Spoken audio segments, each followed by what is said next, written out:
Eh, Muy bien, en esta mañana tenemos el privilegio de tener al doctor Terenci Bonilla. Él es vicepresidente del Seminario Sudamericano, es miembro de nuestra congregación en la Villa del Valle. Ustedes lo ven allí fielmente todos los domingos sirviendo en el área de Ujieres. Es un experto en lenguas bíblicas, latín, arameo, griego, hebreo. Tiene muchos escritos, tiene publicaciones, autor de la nueva traducción contemporánea de la Biblia, es conferencista internacional, tiene un programa de respuestas a preguntas que incomodan. Bueno, ¿qué no es verdad de profesor? Así que ustedes saben de su vasta experiencia. Así que recibamos al profesor con un fuerte aplauso en contacto. Días, todos. Bien, hayan amanecido bien. Bueno, ustedes tienen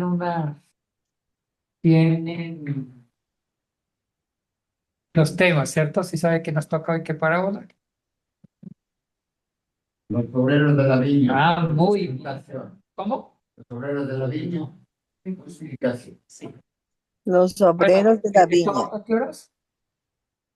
Bueno, A las 9. Vamos a hacer un pequeño croquis, panorama de lo que vamos a hacer hoy. Eh, Voy a dar una pequeñísima. Bueno, anoten el croquis. ¿Cuántos hay conectados? 28. 28. Vamos a hacer como un sílabo prontuario de lo que vamos a hacer hoy. Primero recordar qué significa una parábola, ¿sí? En 3 minutos, yo creo que ya lo vieron. Segundo, la colección de parábolas rabínicas. ¿Sí sabían que lo que Jesús dijo, las parábolas del Nuevo Testamento ya había una colección, unos antecedentes de parábolas rabínicas? ¿Sí sabían? Que Jesús, que los rabinos habían enseñado. Eso vamos a hacer un recorderis rápido de las parábolas rabínicas, y su propósito. Tercero, las parábolas de Jesús en los evangelios y su propósito. Y cuarto, nos adentramos a la parábola que nos toca estudiar, que va a ser el 60% del tiempo. Y cinco concluyen entonces. ¿Se acordaron el croquis? Número uno, la definición. Número dos, la colección de parábolas rabínicas. ¿Qué saben de parábolas rabínicas? ¿Se habían escuchado que hay parábolas ya escritas antes de eso o no? No. ¿Sí o no? no. No. Tercero, las parábolas evangelísticas de Jesús y su propósito. Cuarto, el estudio propio de la parábola que nos compete. Y cinco, conclusiones. Empecemos, estrenemos este tablero, que no lo había usado. ¿Ya está? Primero, definición.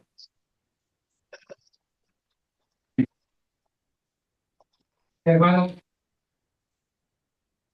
definición. Bueno, ustedes, hermanos, conocen a Yafé. ¿Yafé? Sí. Hermanos, al final lo felicitan. Consiguió novio. Consiguió novio. Entonces, no se da cuenta que está más alegre, camina más erecto, más con orgullo y compró zapatos nuevos. Bueno, y eso es la chisto pedagogía. Definición de parábola, porque esto parece un senado de la República, ¿sí o no? Definición de parábola. ¿Qué es una parábola? Vamos a recordar, creo que ya lo vieron con uno de los maestros anteriores, ¿sí? Esta introducción, pero me gusta retomarlo para atinar a lo que quiero decir. Eh, una parábola es, bueno, en el hebreo se dice machal, ¿sí saben? Machal. Escribimos acá, machal. Bueno, usted sabe que el hebreo tiene su propia letra. Y si alguien quiere aprender hebreo, pues aprende una vez que no se tiene hebreo. Machal. Con estas letras raras. Así. Aquí está en letras latinas y abajo en las propias letras arameas del hebreo. Machal. El machal siempre fue una enseñanza en el Antiguo Testamento. Una enseñanza. Pero también esa enseñanza se fundamentaba en una comparación. Y la comparación era para ilustrar, para enseñar, para decir algo. Ahí nació la parábola, en una simple comparación, una enseñanza. Y la enseñanza se fundamentaba en una simple comparación. Eso era el machal. Y en el Antiguo Testamento, el machal tenía varios rostros, o sea, esa enseñanza. Podía ser que un proverbio de sabiduría. Siempre los proverbios eran comparación. Un ejemplo de proverbio. Eso me lo enseñaba Café. Y ustedes se van a reír, esto no es nada machista, para nada. Dice, es mejor vivir en una humilde choza que vivir en un palacio con mujer pendenciera. Me lo enseñó Jaffe. Eso es una parábola. O sea que en el Antiguo Testamento es un machal. ¿Por qué es un machal? Porque está comparando para dar una enseñanza. O sea que se compara para dar una enseñanza. Entonces pongan comparación hacia la enseñanza. También un machal, o sea que estamos viendo varios tipos de machal en el Antiguo Testamento. Uno es un proverbio, el segundo puede ser un refrán. Un refrán de comparación. El que mucho abarca, poco aprieta.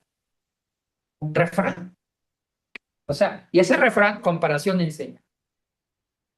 Tercer aspecto del machal, la propia parábola. Ahí quiero aterrizar. El Antiguo Testamento ya incluyó la propia parábola. ¿Qué es la propia parábola? Esto ya lo vieron, ¿sí? Por si acaso. Estamos repasando el libro. La propia parábola ya es una comparación armada. Cuando digo comparación armada, ya está tejida, está bien fundamentada. Una comparación armada, tejida, bien fundamentada. Eso es en sí el machal. O sea que las parábolas no son solamente de Jesús. Ya en el Antiguo Testamento se usaba la parábola, ¿con qué nombre? Eso, mi hermana, Dios sabe. Machal, que era una comparación que podía ser sencilla, como un proverbio, un refrán o la propia parábola, e inclusive la fábula. Las famosas fábulas que están en varios libros, en varias de ellas están en el libro de los Reyes, son también comparación en forma de fábula. El machal era una comparación. Entonces, armemos. ¿Qué era el machal? Una comparación para ilustrar una enseñanza. Esa es una machal. Vamos al griego, aparece el término parabolé. En el griego es parabolé.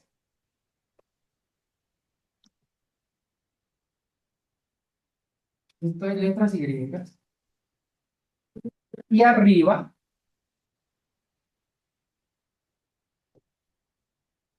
bolé. Parabolé. Es por eso que el término latino parábola viene más del griego. Parabolé. ¿Qué es una parabolé? Bienvenida, señorita. Buenos días. Venga al Senado, a la Cámara de Representantes. Buenos días. Buenos días, hermano. Estamos diciendo que se nos casa Yafé. Yafé se nos casa. Pero nos invita a la boda. Entonces, en el griego, parabolé es una comparación. Comparación. Exactamente. Una comparación. Vamos a ser más generosos con la definición. La parábola, que es una comparación, Las características, los elementos que componen la parábola, puede ser que esta palabra que voy a decir no la entiendan, pero voy a hacer que la entiendan. Se compone con datos verosímiles. Pongan, datos, características verosímiles. Esos datos o características verosímiles es lo que compone una parábola. Me dirán, ¿eso con qué se come? Datos, elementos verosímiles. Quiero decir que los elementos de una parábola son datos creíbles. O sea que la comparación donde se fundamenta la parábola, esa comparación está armada con datos verosímiles, creíbles. Voy a poner un ejemplo. Yo quiero enseñar sobre la felicidad. ¿De acuerdo? Entonces, ¿cuál es el tema de la enseñanza? La felicidad. Yo digo, iba caminando Jafet por los campus del Cebisú. Bienvenida, Marisa. Por los campos del Cebisú. Y de pronto apareció en la entrada una hermosa doncella que venía del oriente. Pregunto, ¿hasta aquí esto que estoy diciendo es creíble? Claro. La felicidad es como Jafet que iba caminando por los jardines del Cebisú. El Cebisú tiene jardines y de pronto entra una doncella. Creíble. Entonces, aquí en la comparación, el corazón de Jafet se puso muy contento y su rostro resplandeció. Eso es creíble. Cuando una persona ve algo tan hermoso, su semblante resplandece. Y de pronto la abrazó. Y aquí viene la moraleja. Eso es la felicidad. El rostro resplandeciente es enseñanza o es símbolo de una felicidad. Todo lo que yo dije en la comparación, comparar la felicidad con la expresión de alegría de Yahvé cuando vio la doncella, ¿eso es creíble? Sí. Entonces, eso es los elementos de la parábola. Los elementos de la parábola se componen con datos, pero creíbles. Ahora, usted escuchó la alegoría, vamos a organizarlo con otro género literario que se usa y que la gente confunde con la parábola, la alegoría. La alegoría es de origen griego. La parábola de origen semita, judía. ¿Estamos claros? En cambio, la alegoría es diferente. La alegoría es una metáfora que no hay que tomarlo en sentido propio, sino en sentido figurado. Y la alegoría no se compone con datos verosímiles, no, sino que son como sentido figurado. Un ejemplo de alegoría. Yo soy la luz y alumbro al mundo. ¿Eso es creíble? ¿Eso es verosímil? No, yo no soy lámpara. O yo soy planta y todo que está unido a mí genera fruto. ¿Eso es parábola? No, entonces diferenciemos. La parábola es una comparación con datos verosímiles. En cambio, la alegoría es una metáfora. Entonces, los evangelios sinópticos sí tienen puras parábolas. El único que tiene alegoría es el evangelio de Juan. Porque Juan sí habla, Jesús en el capítulo 10, que él es puerta de las ovejas. Capítulo 15, él es la vid, y eso es metáfora, alegoría. Entonces, pregunto, ¿quedó clara la definición de parábola? La parábola es una composición, pues simple o larga, con datos verosímiles para ilustrar una enseñanza. Yes. Vámonos. ¿Cuál es el tema 2?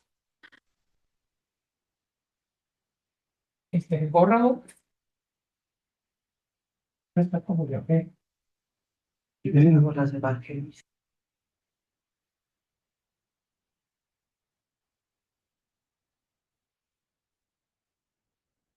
Qué lento. Bien. Anoche. Yo, bueno. Ah, sí. Sí.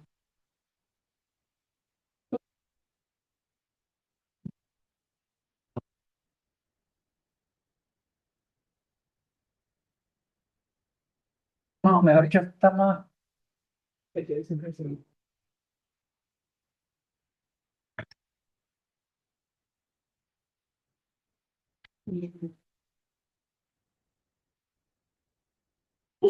Mejor el teléfono, el tablero manual, ¿sí o no? Sí. Mucho mejor. No hay un manual para acá.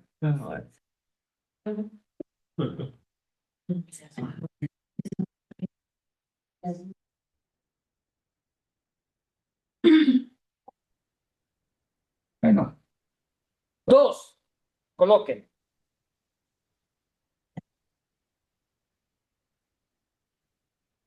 ¿Cuál era el tema dos? Colección de parábolas rabínicas.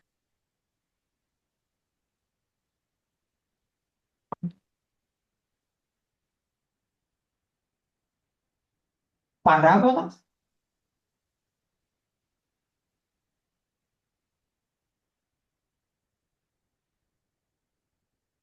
rabínicas.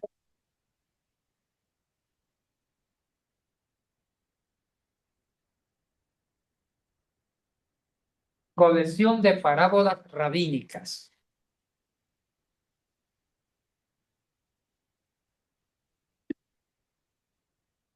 Mire, parábolas rabínicas.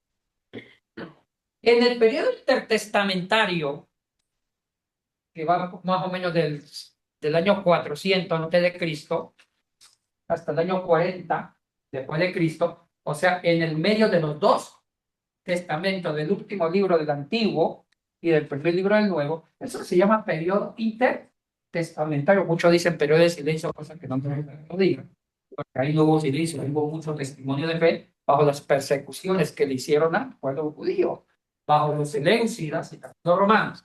Pero bueno, en ese periodo, la profecía, la estructura profética como que se desintegró.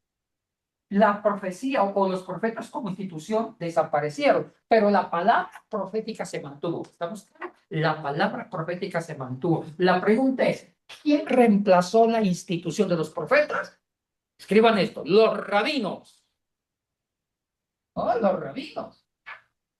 Y en el periodo intertestamentario, los rabinos heredan una crisis histórica.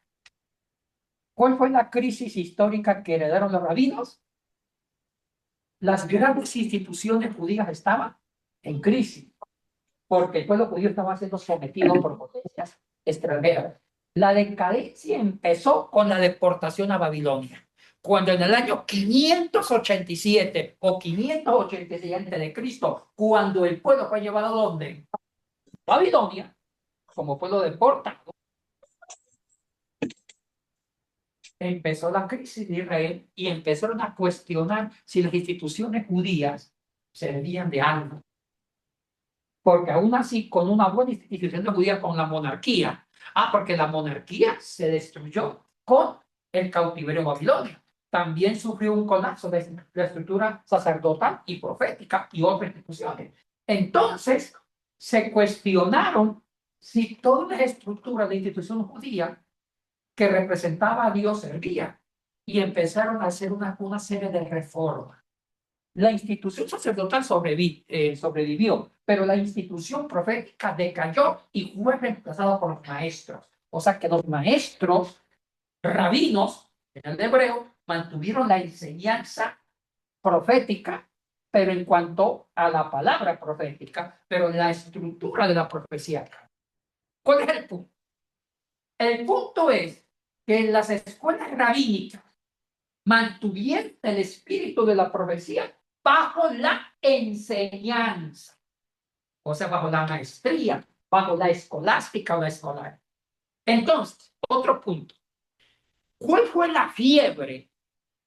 El tema teológico más importante en el periodo intertestamentario, en el periodo de los rabinos, de los maestros que fundaron la escuela. Escriban la ley. La ley. No escribo ahí porque después me demoro una hora a borrar.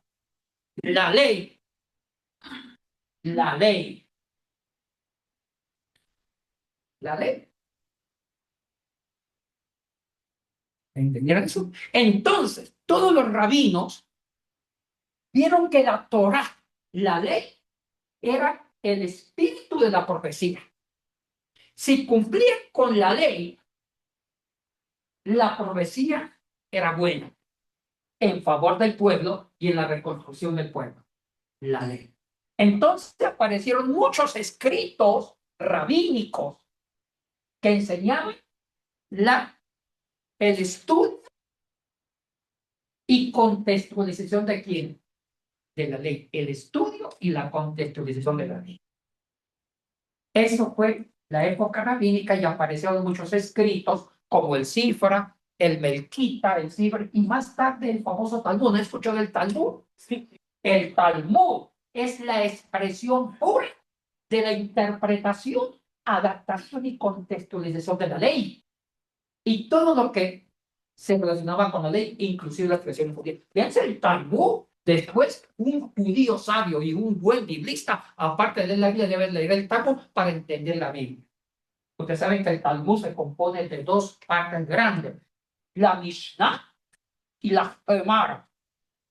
Esos son los dos libros que al sumarlos se llama Talmud. Pero si lo compran, la primera parte del Talmud, que es la Mishnah, fantástico, porque la Mishnah habla de las tradiciones griegas, sobre el matrimonio, el Pentecostés, la Pascua, tabernáculo, la fiesta de las trompetas, la dedicación, el purín, todo eso.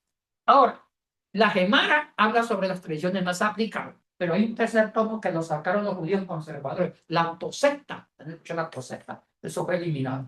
Ya el Talmud se formó a partir del siglo VI después de Cristo. Bueno, chicos, ahora sí vamos a las parábolas. No solamente se escribieron mucha literatura rabínica para contextualizar la ley. Esa literatura rabínica, en nombre de caché, en nombre técnico, se llama literatura midrash. El midrash tiene que ver con el aspecto legal, el midrash halak. También se usaron las parábolas. Sí. Doctor, tenía una consulta, es decir, que los profetas que eran en la época anterior y los rabinos les reemplazaron a los profetas. En cierto sentido, sí. Hasta el día de hoy, ¿no es cierto? Sí. En Israel, los rabinos. Exactamente, la escuela rabínica permanece hasta. Gracias. Ya la estructura profética para los judíos, la institución profética desaparece, pero siempre se mantuvo el espíritu profético, la palabra profética, ¿sí? En diferentes pedagogías. Ahora entra a ver la enseñanza. Ahora sí, las parábolas. Aparecen las parábolas. Las parábolas rabínicas en el periodo intertestamentario tienen una función, escriban esa función. Las parábolas rabínicas aparecen para. ¿Qué es una parábola rabínica? Es una comparación, se la voy a editar entre comillas, es una comparación que se hace para resaltar un aspecto de la ley. Es una comparación que se hace para resaltar un aspecto de la ley. O sea, para ilustrar una enseñanza de la ley. Esto es una verdad absoluta. Vuelvo a ver. Todas las parábolas del periodo intertestamentario, las parábolas rabínicas se hicieron para comparar, resaltando un aspecto de la ley. Es una comparación para resaltar un aspecto de la ley. ¿Quedó claro? No hay parábolas rabínicas en la ley. Todas las parábolas rabínicas eran resaltar aspectos de la ley. Punto. Y aquí viene. Se escribieron una colección de parábolas rabínicas, que son muchas. Muchos dicen que son más de 300 parábolas rabínicas, resaltando aspectos de la ley, de la interpretación de la ley y de la vivencia de la ley. ¿Eso quedó claro, chicos? Sí. Entonces hemos hablado de colección de parábolas rabínicas. ¿Qué es una parábola rabínica? ¿Cuál es el propósito? La ley, ilustrar aspectos de la ley. La Torah. Vamos al tema 3.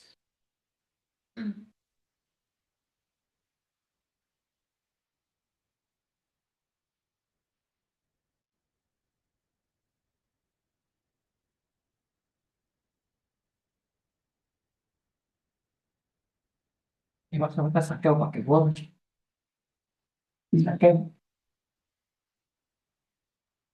No aparece saqueo. 3. Las parábolas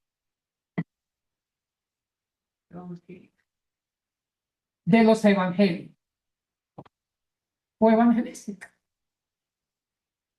Las parábolas de los evangelios. Ya. Vamos a ir al grano.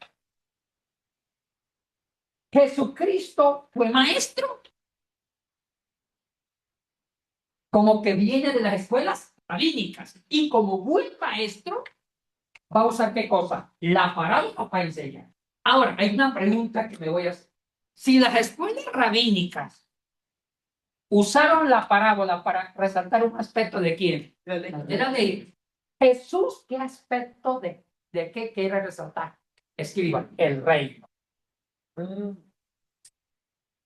El propósito de las parábolas evangelísticas que están en los 3 evangelios sinópticos, ¿no, Juan? Porque en Juan yo no encuentro ninguna bendita parábola. Yo lo que encuentro en Juan son alegorías de metáforas continuadas. Esto habla de que Juan es un evangelio glorioso, pero griego. ¿Sí me entienden? Presenta una cristología de la filosofía griega. En cambio, los evangelios sinópticos representan las escuelas semíticas. Entonces, las parábolas de los evangelios sinópticos resaltan un aspecto de reino.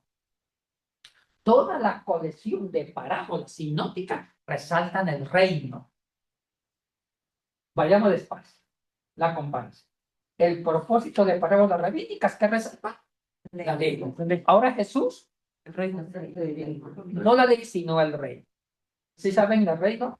Escriban, la mejor definición del reino la encontramos en Lucas, capítulo 17, versos 20 al 21. Miren, a veces me pasa eso a mí, no sé ustedes que son más pilas que yo. Que digan, pero los evangelios hablan mucho de reino, pero ¿dónde hay una definición de reino? Es cierto, las parábolas casi no me definen bien el reino, sino que me van resaltando aspectos del reino. Donde se define el reino es en Lucas 17, 20 al 21. Cuando le preguntan los fariseos dónde está el reino, él dice, mira, el reino no vendrá con advertencia, como lo esperaban los celotes o los fariseos, un reino físico político. Cristo dice, el reino nace del interior de cada uno. O sea que el reino es un regalo de Dios, es un don del cielo que va y se encarna en el corazón de una persona y nace la conversión. Y una vez convertido, trata de unirse con otras personas para comunicar el reino y hacer el reino un aspecto social comunitario. Esa es la función de la iglesia. Entonces, el reino tiene 2 definiciones, tiene 2 aspectos. Nace en el corazón de cada uno, conversión, y después sale para sociabilizarse. Esa es una deducción de una exégesis que escribo en el texto de Lucas 17, 20 al 21. Si quieren tener una definición mejor, vayan a las notas de pie de página de la Biblia, que fuera de ella no hay salvación, la TCB.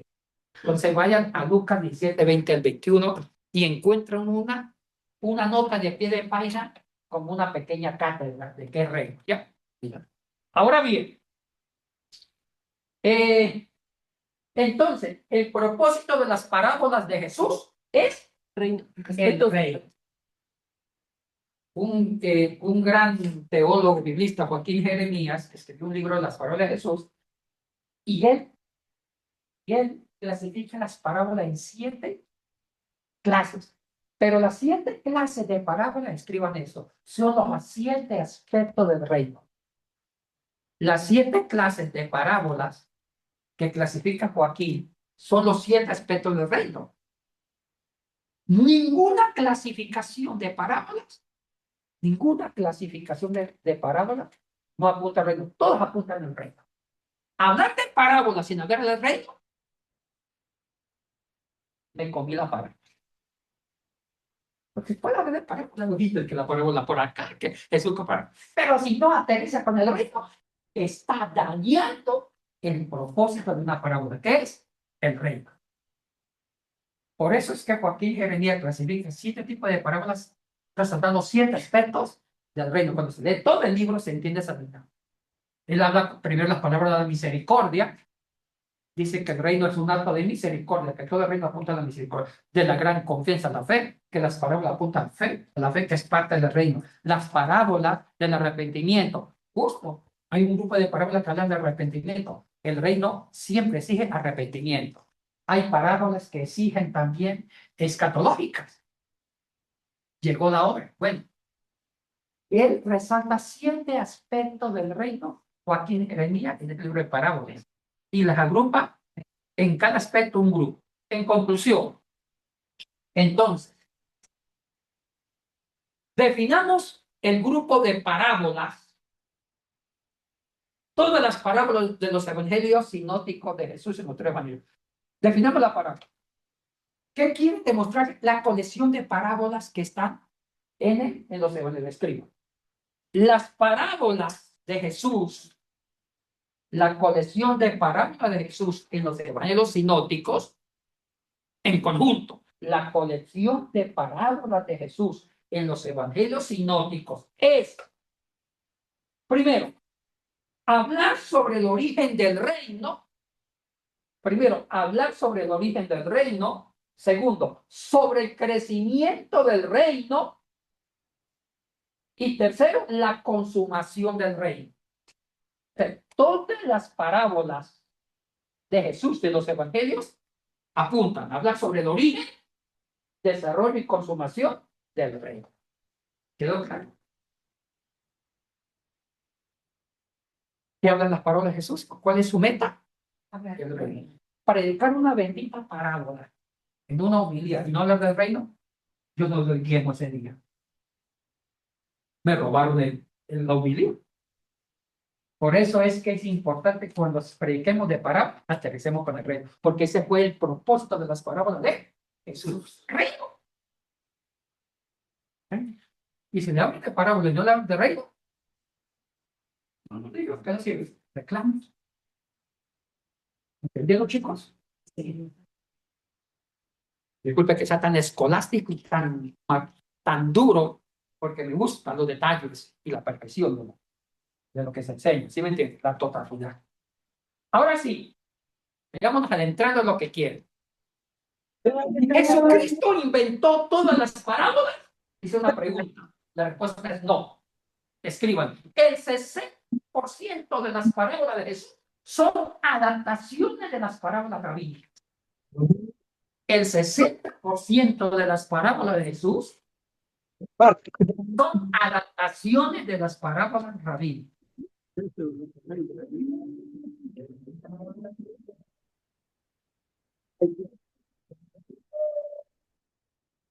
Repito, el 60% de las parábolas de Jesús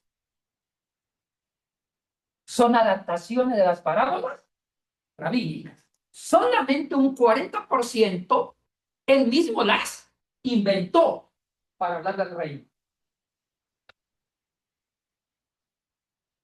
Chicos, cuando se hacen exégesis seria cada parábola de Jesús, el exégeta se pregunta, esta parábola que estoy estudiando, es la primera pregunta, ¿Jesús la adaptó de una colección de parábolas rabínicas? Esa es la primera pregunta. Y si Jesús la adaptó, porque ya existía esa parábola en el periodo rabínico, hablando sobre la ley, es descubrirla y estudiarla primero. ¿Qué quiso decir esa parábola en su origen, en su estado natural con los rabinos? Y rastrear cómo Jesús la adaptó. ¿Sí me entiende? Ahora, 60% de las parábolas de Jesús de los evangelios sinópticos fue tomado de la colección de parábolas rabínicas. Menos un 40%. Y la adaptación que Jesús hizo de las parábolas rabínicas fue que le quitó la enseñanza de la ley y adaptó la enseñanza de qué? Del reino. Ahora sí, entrémonos cuarto, ahora sí al estudio de la propia parábola. Señor, te suplicio de borrar tan lejos. Dame paciencia, Señor, que lo estoy perdiendo. Y que no borre esto.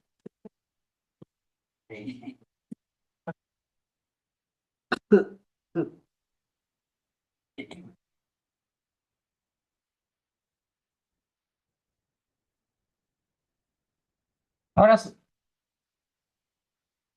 ¿Cuál era? Primero, cuarto. Ahora sí, metémonos a Mateo 20, del 1 al 10. Vamos a leerla en la versión TCB. ¿Alguien la quiere leer en TCB? Dice usted que es una devota de la TCB. Lea Mateo 20 del 1 al 16. La parábola de los trabajadores dice así: porque el reino de los cielos es semejante a un hombre, padre de familia, que salió por la mañana muy temprano a contratar trabajadores para su viña. Y se puso de acuerdo con los trabajadores para pagarles un denario al día y los envió a su viñedo.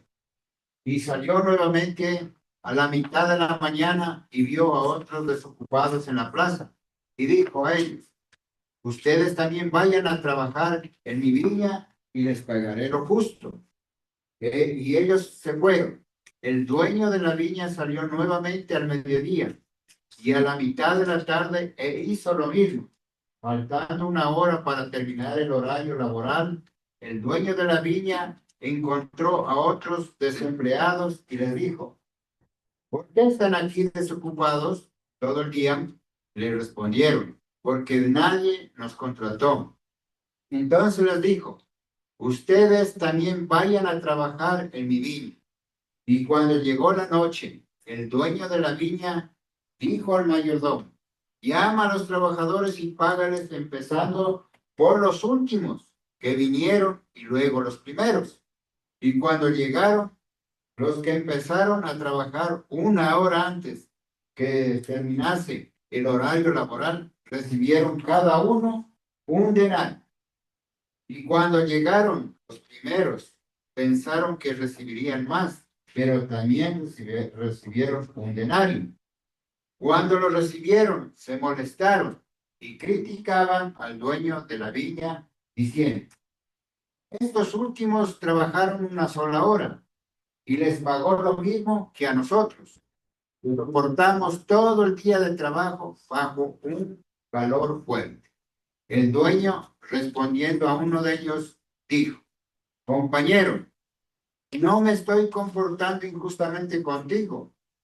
¿No nos pusimos de acuerdo que te pagaría un denario por todo el día de trabajo? Entonces, toma lo que es tuyo y vete. Pero yo quiero pagar a este último lo mismo que a ti. ¿Acaso no puedo hacer lo que quiero con mi dinero? ¿Te da envidia porque yo soy bueno? Así será. Los últimos serán primeros y los primeros serán los últimos. Vamos a ser técnicos para el estudio de esta hermosa frase. Tenemos varios puntos de lanza o puntas de lanza que tenemos que... Mi objetivo es llegar al espíritu de la parábola, pero para eso seamos técnicos y profesionales. Primera pregunta, ¿cuál sería? ¿Qué se imaginan ustedes que sería la primera pregunta? Fíjense, en base a lo que he dicho, como introducción corta. La diferenciación que hay en... No, lo primero que se debe hacer. Está bien, eso se aplica después, pero está bien, hija mía, hija del Padre, hija del Espíritu. ¿Qué sería? Todo el pago. No. Antes. Observa. No, antes. Ya. Trata de recoger lo que él ve. Yo. La contratación, Sí, con el guante. Contratar a los. No. la Individual. contratación. ¿Quién es el padre de familia? No. Es por la ley. No. Lo voy a decir. Primero que se pregunta el estudioso de cualquier parábola es: esa parábola que Jesús la dijo, ¿existía antes la colección de parábolas rabínicas? ¿Entendió la pregunta? Entonces la pregunta es: ¿Jesús la adaptó de una parábola que existía antes? ¿O Jesús la inventó de una para hablar de qué? Del reino. ¿Entendieron la pregunta? Sí. Cuando estudien ahorita de parábolas, quiero que sean así cuidadosos. Ahora voy a responder. Esa parábola ya existe.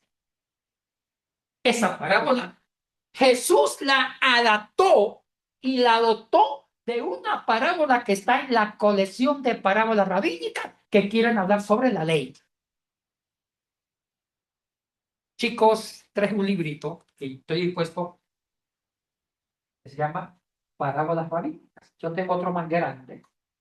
Yo tengo un libro, la colección de todas las parábolas rabínicas, es voluminoso. Pero este es una colección más pequeña de las parábolas más importantes de esa colección. Y se las voy a leer. ¿Cómo fue esa parábola? Entonces, este es un libro clásico del Verbo Divino. Están las mejores parábolas que Jesús tomó y las adoptó. Cambió el orientación de la ley al reino. ¿Quedó claro? Sí, aquí está. Ahora, este libro ya está descontinuado y yo lo plagié, o sea, lo tengo en internet. ¿Cómo no? Plagiar. ¿Cómo se llama? Sí, sí, ¿cómo se llama?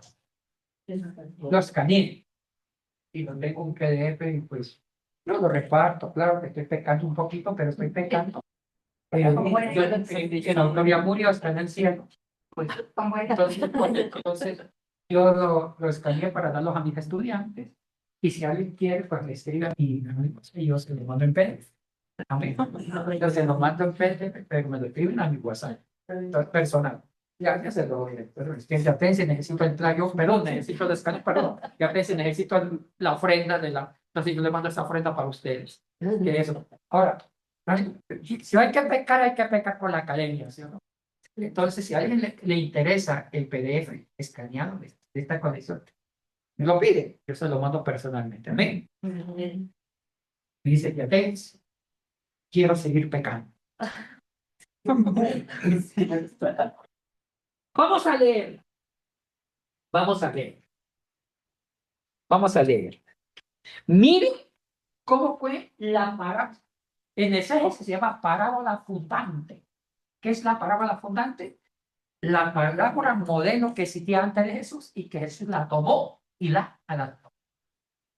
Mira el contexto. Cuando Rabí Bum, el hijo de Rabí Icha, murió. O sea que primero que esa parábola es un discurso de una homilía de funeral. Dice, cuando Rabí Bum, el hijo de Rabí Icha, murió. Y aquí está el predicador. Vino Rabí Seira, el que va a predicar, y va a usar una comparación para ilustrar quién fue ese rabí, ese rabí Bum. Dice, tuvo este discurso de despedida. Sereno es el sueño del obrero. Haya comido poco o mucho. Está citando Eclesiastés por si acaso. ¿Con qué puede compararse esto? Con un rey que había contratado, o sea, está comparando al muchacho que murió a los 35 años, jovencito murió, el rabino, famoso rabino. ¿Con qué puede compararse esto?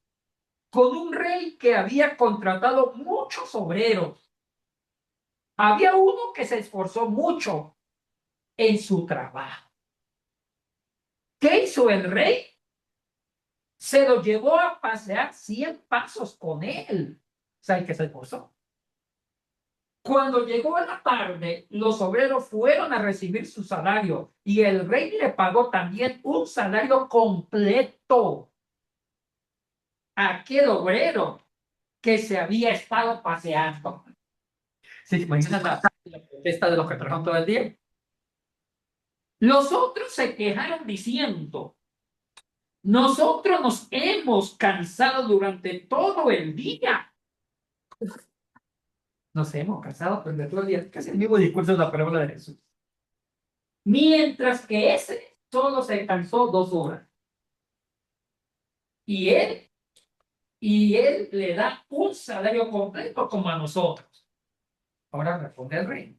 El rey les dijo, este se cansó en 2 horas, más que vosotros durante toda la jornada. Y aquí, eso nos está ayudando pauta para interpretar correctamente los parábolas. Así, aquí viene la moraleja. Toda parábola, escriban esto que se me olvidó decirles. Toda parábola tiene una moraleja final, una enseñanza. Toda parábola al final tiene una moraleja, una enseñanza. Ahora sí vamos a la moraleja, chicos. Chicos, chicas. Marisa me debe el cafecito. Así, en 28 años, mire, dice, así, en 28 años, es moraleja. Rabí Hud se esforzó en el estudio de la Torá, más que un discípulo sagaz hubiera podido hacerlo en la edad de 100 años. ¿Cuál es la moraleja? Que el que murió, el Rabí Hud, que murió joven de 35, en 28 años estudió más la Torá que los viejos de 100. O sea que es más que el tiempo, es la calidad. Eso que usa el tiempo. Más que la cantidad de años, es la calidad. Pero es que nos está dando pistas, ¿no? Entonces, esta es la parábola que Jesús, como Jesús era rabino, obvio que Jesús había leído todas las parábolas, porque es maestro. Muchos dicen que era maestro de la escuela de Chile, que era la escuela más en pro de muchas cositas. Que bueno. Entonces, ¿cuál es el punto? Jesús tomó esa parábola. Aquí está aquí resaltando una enseñanza del aprendizaje. ¿De qué?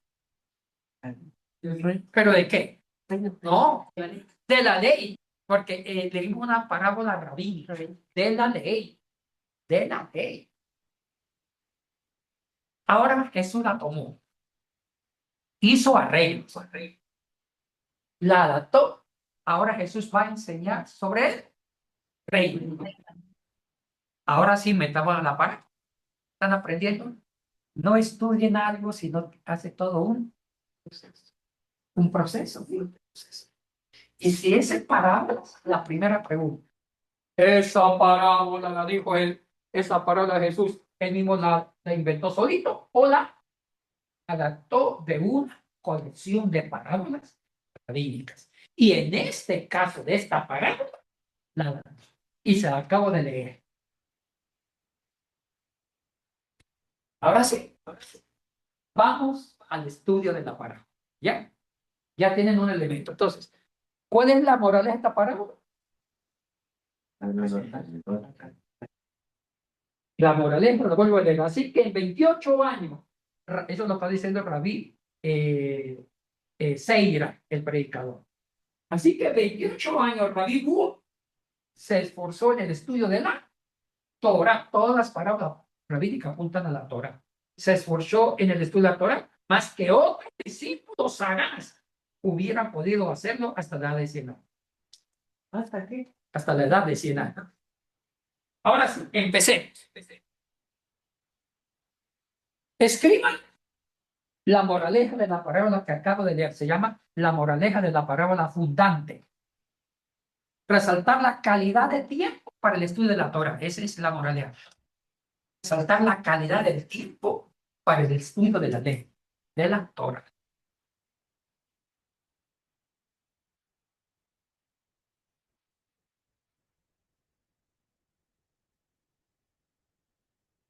Ahora bien,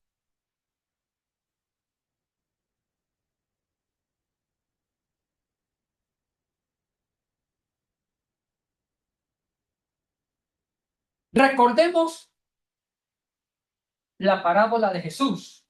Mateo 20, donde dice. Un resumen rápido de lo que leyó mi hermano. Vuelva el comienzo, mi hermano, de nuevo. El comienzo. Yo digo hasta dónde. Del versículo. Trabajadores. Porque el reino de los cielos es semejante a un hombre. Ay, mire, permítame ser posesivo compulsivo con detalles que determinan la seriedad académica. Mientras que la parábola fundante dijo la Torá. Este Rabí Hud estudió la Torá con calidad, más, si me entienden, poco tiempo más que un viejo. Ahora Jesús la adaptó y ya no habla de la Torá. ¿Qué está hablando Jesús? Otra vez desde el versículo 1. Porque el reino de los cielos es semejante a un hombre. Sigue, Padre de familia que salió por la mañana muy temprano. ahí. Ay, ¿ven las diferencias? Disculpe, y a los detalles. El reino de los cielos es semejante al reino. Ya no es Torah, es reino. Y ahí viene toda la comparación. Y recordemos, y dice, y se fue un padre de familia, o sea, el dueño de una finca, y contrató, vamos a los detalles, armemos los detalles de la parábola, ¿sí? Jesús la adoptó de ahí, es obvio. Y contrató un grupo de trabajadores y convino con ellos que, Un sueldo. convino con ellos que, un sueldo que era un denario. Este es el primer grupo. El primer grupo. Observen el detalle. Un denario, el primer grupo. Quedémonos con el primer grupo. Y ahora sí vayamos al contexto histórico de Jesús. Vamos al contexto histórico. En el contexto histórico de Jesús, en las leyes laborales, el salario ordinario, entre comillas, ilegal para un trabajador era un denario. Un denario suplía una canasta familiar muy básica para 4 integrantes de la familia: papá, mamá y 2 hijos. Uy, si le naciera un tercer hijo de chiripa, fregado, ya no está en el presupuesto. Y si, o sea que el esposo no podía tener otro, porque no le alcanzaba el dinero. Y ese presupuesto de un denario diario era la canasta básica familiar. Y ruégale a Dios que no se enfermara.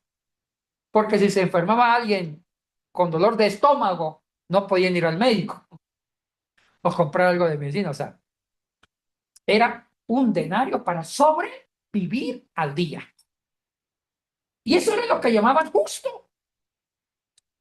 Entonces, observe, va el dueño de la finca en la hora propia en la que empezaba el jornal y contrata un grupo y convino con ellos, dice el texto, y convino con ellos un denario, ¿sí? No hay problema. ¿Dónde está el problema? En los 4 grupos siguientes. Observe, en la mitad de la mañana sale el dueño y encuentra otro grupo de trabajadores desocupados. Pero aquí hay un detalle: no convino con nada, no le ofreció cuánto le iba a pagar, simplemente les invitó a trabajar. Oiga, qué curioso. Vamos a especular. Yo creo que ellos dijeron, bueno, no vamos a ganar el dinero, sino una 3/4 parte. Y ganar 3/4 parte ya no alcanzaba para la canasta familiar. Entonces, ellos ya no preguntaron cuánto me va a pegar, sino que confiaron en la bondad del dueño. Y observen, por tercera vez va al mediodía. Yo creo que cuando más avanzaba el día, los trabajadores que estaban desocupados, la esperanza moría. ¿Sí me entiendes? Ya iban ese día la familia, sus hijos iban a acostarse sin comer.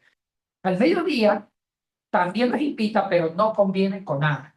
Los invita. Y yo creo que la confianza de ellos era más grande que el grupo anterior, porque aquí iban a ganar la mitad de un denario. Entonces, cuando más se acercaba el final del trabajo, más grande nacía la esperanza y la confianza en una misericordia. Y el cuarto grupo que está en la mitad de la tarde. ¿Cuánto ellos se merecían? Un cuarto, o la mitad, o la cuarta, sí, la cuarta parte. La mitad de la mitad del denario. O sea, como 25 centavos. Una equivalencia al dólar. Ellos ni siquiera se atrevieron a preguntar cuánto le iban a pagar para no perder la esperanza y la confianza, porque estaban en las manos de quién, del dueño. Dependía de la misericordia del dueño. Ah, y el quinto grupo es el peor. Faltaban 1 hora, yo creía que ni ganaban ni siquiera un centavito, nada. Y vio otro grupo de desocupados.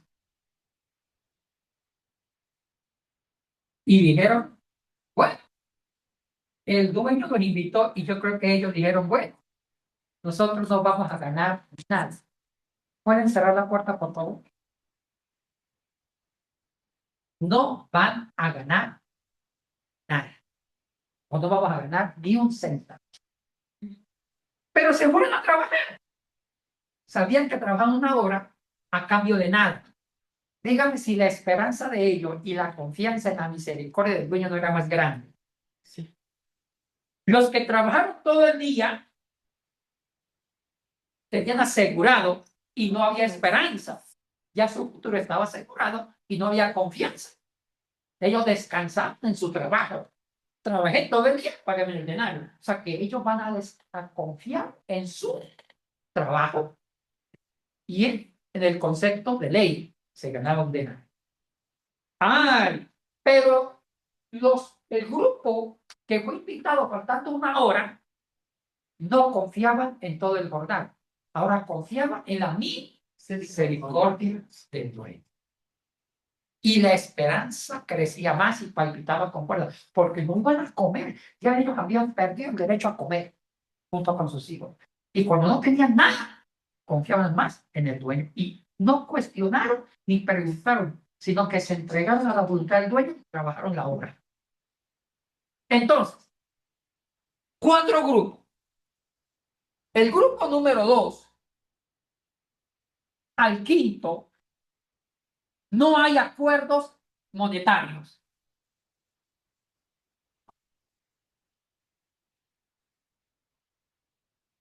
No hay acuerdos. No hay acuerdos.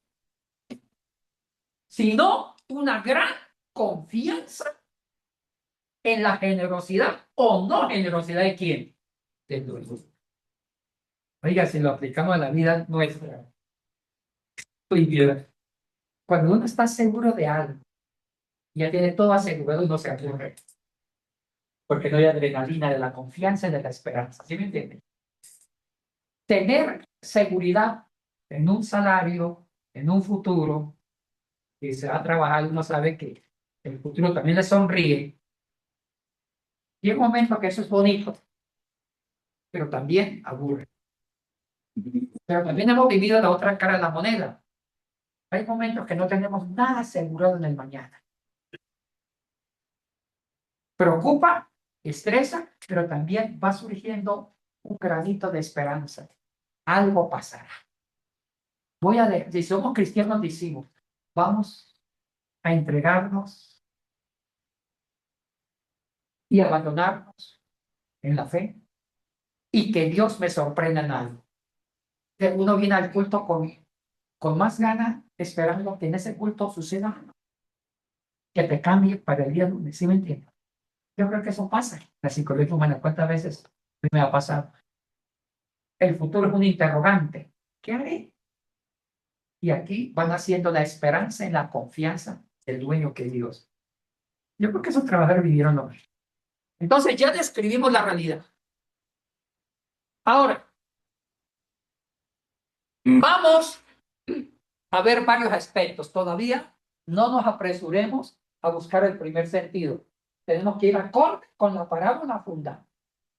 No nos olvidemos que la parábola fundante era el estudio de la ley en calidad en corto tiempo. ¿Sí me entienden? Entonces, ahora con la parábola de Jesús, Jesús cambió la ley. ¿Por qué? Por el reino. Ahora tenemos que jugar con la regla de Jesús, el reino. Primero clasifiquemos las parábolas también de Jesús según Joaquín Jeremías. Están las parábolas de misericordia, escatológica de la hora, la consumación, parábola de la gran confianza, parábola del discipulado y de la ética. Obviando las otras 6, se clasifica en la primera, parábola de misericordia. Entonces, ya encontramos un sentido. El sentido de esta parábola apunta a la misericordia y al perdón. Misericordia y perdón. Misericordia y perdón. Si recordamos el estudio de este gran biblista, él agrupa las parábolas resaltando 7 aspectos del reino. Y yo comparto con el criterio de Joaquín Jeremías. Resalta 7 aspectos del reino. O sea, que el reino representa, primero, misericordia. O sea, el reino es perdón. O sea, que una de las características del reino es el perdón y la compasión y la misericordia. Segundo grupo de parábolas. Gran confianza, o sea, la fe. Un segundo grupo, perdón, de parábola apunta a un segundo aspecto del reino. ¿Cuál es el segundo aspecto del reino? Escriban la fe. Hay que confiar en Dios. Tercero, hay ser inteligente. ¿No? El tercero es habilidad ante la catástrofe. Adoptar un comportamiento ante la crisis. O sea que también es parte del reino ser inteligentes cuando se nos venga la crisis. ¿Entendieron? O sea que para Jesús, en la colección de parábolas que está resaltando ciertos aspectos del reino, el reino no solamente es perdón y misericordia, tampoco no solamente es gran confianza, es también inteligencia criolla para abordar una crisis. Y aquí viene una parábola que nadie le entiende en Lucas, la parábola del mayordomo infiel, ¿se acuerdan? Esa parábola representa a ese grupo de parábolas del reino que hay que ser inteligente ante la crisis. Cuarto, ahora sí, el arrepentimiento. Porque el reino es arrepentimiento, es conversión. Quinto grupo de parábolas es la hora, porque el reino tiene que ver con la escatología de cada uno, cuando uno llega al final de su vida. Sexto, la vida ética del discípulo. La ética del discípulo, o sea, la ética del sermón de la montaña. O sea, que el reino también involucra la ética y la moral. Y séptimo, la consumación final. Porque acuérdense que la definición de reino es que las palabras de Jesús hablan sobre el origen del reino, desarrollo del reino y consumación del reino. Entonces, ya vieron los 7 aspectos del reino según los 7 grupos de parábolas. Ahora sí, ya clasifiqué que esta parábola de Mateo 20 está en el primer grupo. ¿Parábola de qué? De la misericordia. O sea que el reino es perdón y misericordia. ¿Quedó claro? Sí. El reino es misericordia. Entonces, vamos a estudiar más esta parábola. Esta parábola juega con una característica del reino, la misericordia y el perdón. Es por eso que Jesús incorporó muchas parábolas sobre perdonar las deudas, ¿se acuerdan? El perdón de deudas es un acto de misericordia. Ahora, ya vayamos a apuntar a lo que en el fondo esta parábola. Chicos, ustedes les han enseñado que el teólogo de la justificación por fe, ¿quién fue? Enseñan.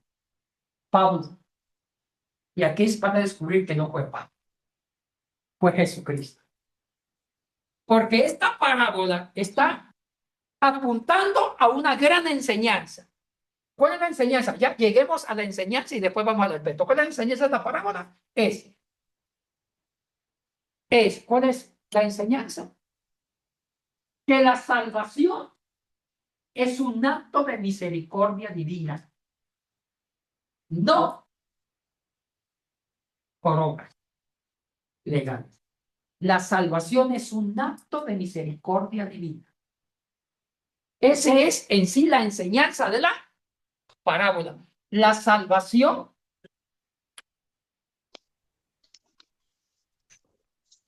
es un acto de perdón o de misericordia. O sea que la parábola está hablando de la justificación por misericordia. Ni siquiera por fe, por misericordia. ¿Entendieron la gran moraleja?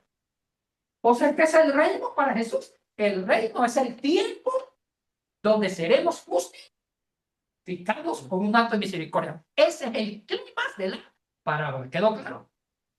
Y aquí Jesús le hizo una adaptación diferente a la propia parábola fundante de la colección de parábolas. Pero vayamos a describir aspectos más lindos que me. Ahora, Esta parábola que Jesús tomó del judaísmo, que ya leímos, le hizo un cambio brutal, porque la propia parábola fundante hablaba de las obras de la Torá. Si usted estudia con calidad y con observancia la Torá, está incorporando las obras de la Torá. Si usted estudia la ley y vive las leyes de la ley y vive las obras de la ley y se aprende de memoria la Torá, usted va a ser excelente. Pero aquí Cristo le hizo una adaptación muy diferente. Tomó la forma de la parábola y la adaptó al reino de misericordia. Ahora ustedes van a ser salvos con un acto de qué? De misericordia del gran dueño de la viña que es Dios.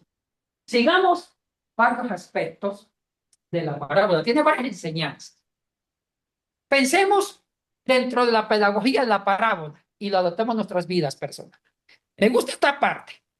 Cuando llegó la hora para recibir la paga,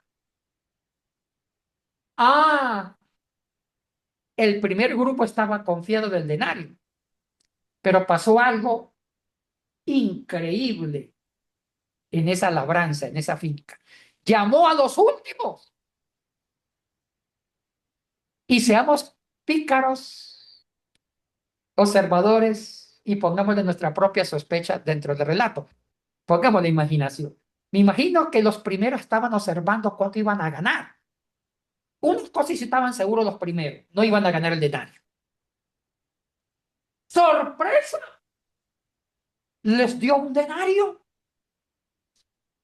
Y primero, vamos a la ambición. Entonces, yo me imagino que el grupo primero dio y lo dijo. Uy, si ellos ganaron un denario con una hora, ay, yo creo que hicieron cuenta. Uy, a nosotros, ajá, unos $10, unos 10 denarios.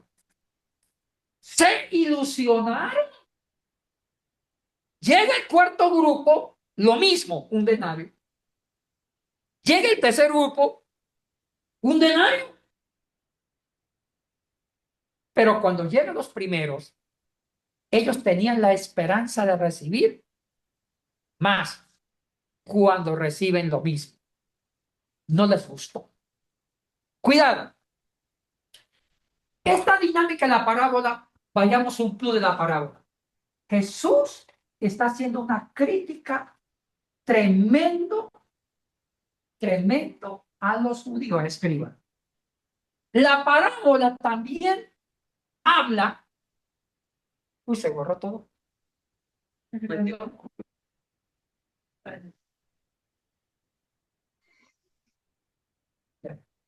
Entonces, hermanos, cuidado.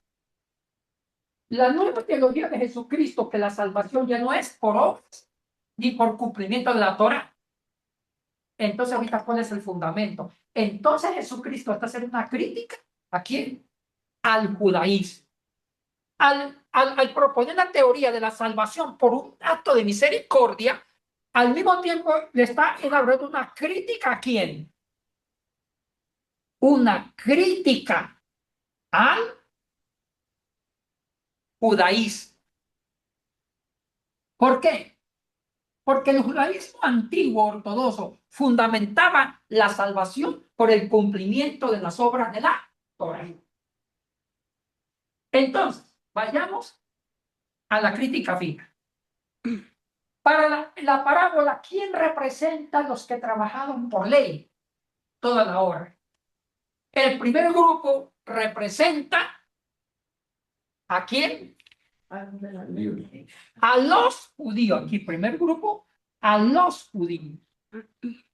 Ellos eran los que trabajaron todo el día y solamente dice que con ellos convino un denario. Escriban. Chicos, hay una obra, Choquel hizo un libro, un comentario inmenso sobre esta parábola. Esta parábola puede inspirar un libro de 500 páginas por los detalles.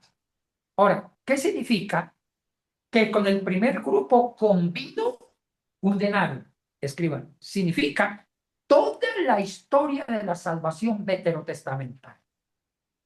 Toda la historia de la salvación veterotestamentaria. Toda la historia de la salvación del Antiguo Testamento, antiguo. Me explico. Cuando ustedes revisan todo el Antiguo Testamento, con muchos detalles, observan que hay un pacto entre Dios y el pueblo a través de Moisés, la ley. El pacto es que el pueblo debe cumplir con la voluntad de Dios a través de la ley. ¿Qué es la ley? La ley es el medio, la ley es el instrumento para medir el cumplimiento y no cumplimiento de la voluntad de Dios. ¿Sí me entienden? La ley. La ley mide la obediencia del hombre o la desobediencia. La ley mide si el hombre merece las bendiciones o las maldiciones generacionales. La ley era la medida de que alguien sea justo o injusto, que alguien sea pecador o santo, que alguien sea cumplidor de la voluntad o no cumplidor, la ley. Entonces, la ley representa en la parábola del primer grupo, convino con ellos un denario. ¿Se dan cuenta del detalle? Con ellos convino un denario. O sea, dando a entender que el pueblo judío estuvo dentro de la bendición de Dios a través del cumplimiento de ¿qué? De la Torá. Vaya, qué crítica. O sea que es cierto que Jesús está adaptando su parábola del reino con una parábola ya dicha, pero le está haciendo un cambio profundo. Le hace una transformación al espíritu de la parábola abundante. Ahora bien, los otros 4 grupos que representan, escriban eso. Los que están sujetos a la providencia divina. A los que están sujetos a la providencia y misericordia divina. Muchos estudiosos dicen que los 4 grupos restantes representan al mundo gentil, el mundo pecador, el mundo de las viudas, de los leprosos, de los huérfanos. Los 4 grupos restantes representan el grupo de los marginados, de los chiros, de los que no tenemos para el cebolladito. Eso. Vamos al cebolladito. Ya ve yo. Primero comemos porque dijeron que me contó que va a haber ahorita sándwich de pernil de pavo. Yo no tomé café porque, pues yo ahorita me imagino un desayuno ahorita. Una sorpresa, yo. Ahora cuando salga, me voy a imaginar unos perniles, unos sándwiches. Pernil de puerco de mar, con un café con leche y un batido de guineo con leche o de guayaba con leche. Un revueltijo de huevo frito, huevos de gallina virgen de campo.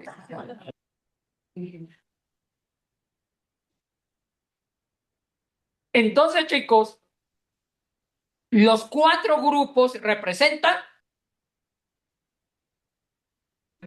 al pueblo, inclusive también para judíos, porque dentro del judaísmo, cuidado, ay hermano, dentro del judaísmo había una opresión y había una jerarquía de 5 grupos. Estaban los saduceos, los dueños del 5%, o sea, el 4% de habitantes eran dueños de todo Israel. Unas familias llamadas saduceos. Segundo lugar estaba la aristocracia sacerdotal, los sacerdotes jefes, Sanedrín, somos sacerdotes. Tercero, la clase media. Pero había una 4ª clase que eran los pobres, los quintos esclavos, y habían artesanos que era casi el 90% de la población. Yo creo que también los grupos 2, 3, 4 y 5 representan los marginados judíos. Ellos representaban grupos 2 al 5. Entonces, miren la inteligencia de Jesús para la parábola. Van y los invita a trabajar a cada grupo, pero ellos nunca le preguntaron al dueño, ¿cuánto me pagan? El primer grupo sí. Yo te trabajo porque me van a pagar un denario. Es el pueblo de Israel que tenía la salvación, dice que asegurar si cumplían con el trabajo de la ley. Ahora sí, Jesús respetó la primera parábola fundante. ¿Por qué? Porque cuando el rabino está predicando el funeral del rabino Boom, que murió de 35 años, y aprendió, en 28 años aprendió la ley, está diciendo en poco tiempo aprendió más la ley, se la supo de memoria y también la vivió que el rabino de 100 años.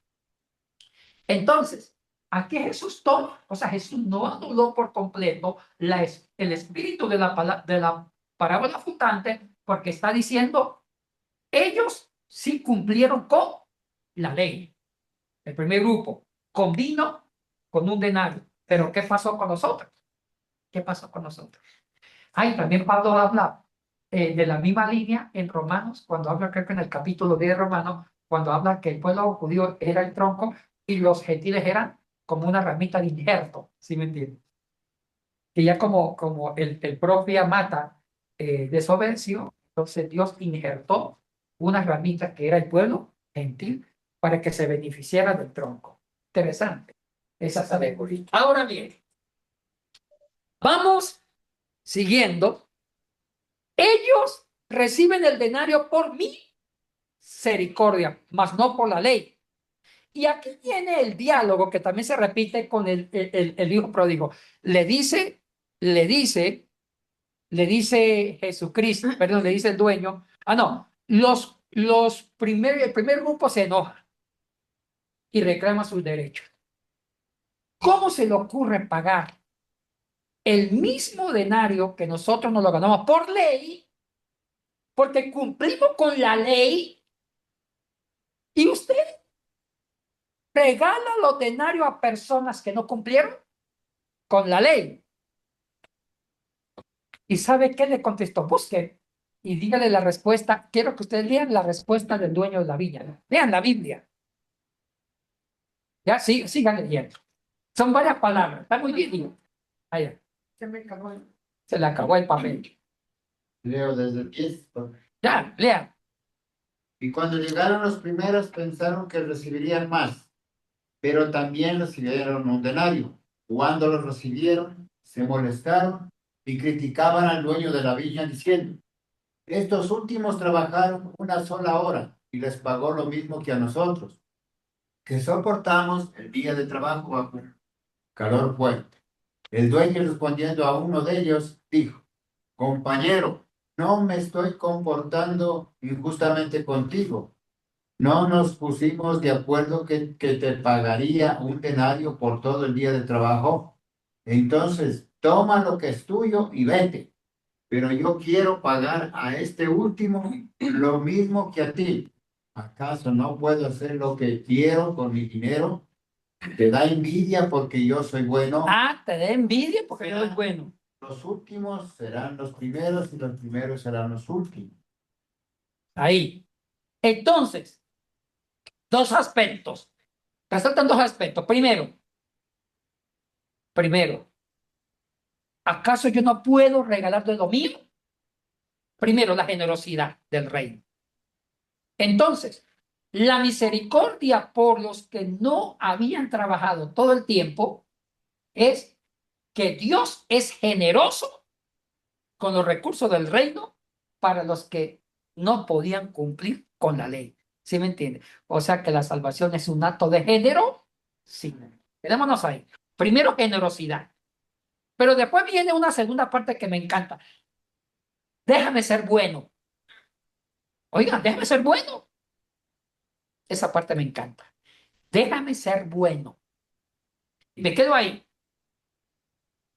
La salvación es un acto de bondad de Dios. Así de sencillo. Un acto de bondad. Y tratemos de imaginarnos detalles de la parábola. Yo creo que el dueño pensó, si no les pago el denario, yo tengo con qué pagar. Si no les pago el denario, los hijos de estos hombres que van a comer junto con su mujer y él. O sea que el mismo dueño se sintió obligado a ser bueno. ¿Entendieron eso? Él mismo se aplicó la Torah para él mismo. Yo tengo que pagarle el denario para que coman, porque si no comen, yo me siento mal. Oiga, si así pensara la gente en esta humanidad, yo tengo que pagar. Déjame ser bueno. Tengo que pagar. Porque si no les pago completo, ahora, pero por ley yo tenía que pagarle migajas, pero no, yo voy a violar la ley por bondad. ¿Quedó claro esto? Ahora sí, vamos a la aplicación de la parábola. Vamos a ordenar la moralidad. Entonces, primero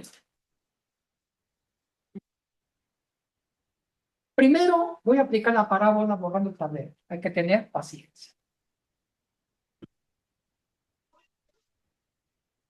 Paciencia, paciencia.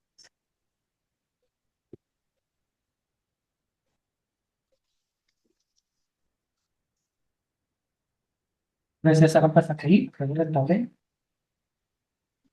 Se ve el tablero.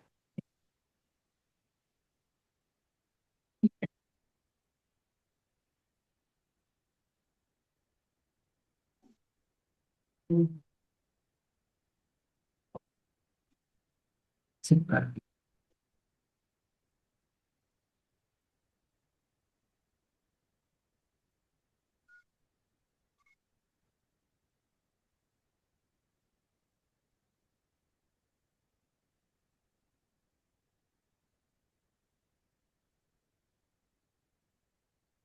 Claro, pues mejor no escribamos, vamos. Que perdemos tiempo acá. Vamos a la moraleja, la gran enseñanza de la parábola. Ya la dije al comienzo, ¿qué es? No. La moraleja. Resaltar la calidad. Ya, escriba la gran enseñanza. Vamos a la moraleja para el escribo. La salvación es un acto de misericordia de Dios. No por ley, sino por misericordia. Esa es la moraleja, ¿ya? Es un acto de misericordia de Dios.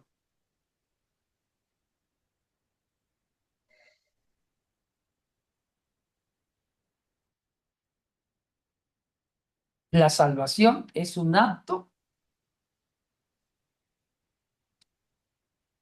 de misericordia de Dios. ¿Quedó claro? Ya, esa es la gran enseñanza. O sea que aquí sí está contradiciendo con la parábola de ¿dónde? Fundante, la muerte de Rabí Boom, que todo radicaba en el aprendizaje de la Torah. Ahora vamos a buscar más enseñanza que se desprende. Vamos, esa es la enseñanza madre. La salvación es un acto de orden, no por ley. Ahora vamos a aplicar esa gran enseñanza en enseñanzas particulares y prácticas. Primera que desprendemos. La generosidad en el reino con los demás. La generosidad en el reino con los demás. Quedémonos acá. Hermanos, esto ya nos habla a nosotros. Aprendamos a ser generosos con los demás. El sujeto son los demás, generosos. Mire, hay empresarios cristianos que yo no sé por qué son cristianos, pero son empresarios de mucho dinero. Y yo puedo contar una historia. Cuando estaba pastoreando una iglesia de clase baja, pero baja, ahí por la 24 de mayo, ¿se acuerdan los que son quiteños? Que hay una calle, que antes era peor, era zona roja, y había una zona de prostitución, de desgarrador. Ahí pagué mi novatada y pastoreé la primera iglesia. Uno no recibía, digamos, no tenía que dar de su sueldito, dar desayuno, porque iba mucha gente a pedir desayuno, niños, chicos de la calle, prostitutas a comer. Mi iglesia era un club social, iban gente a desayunar con un pasito, un vaso de leche. Pagué mi novatada.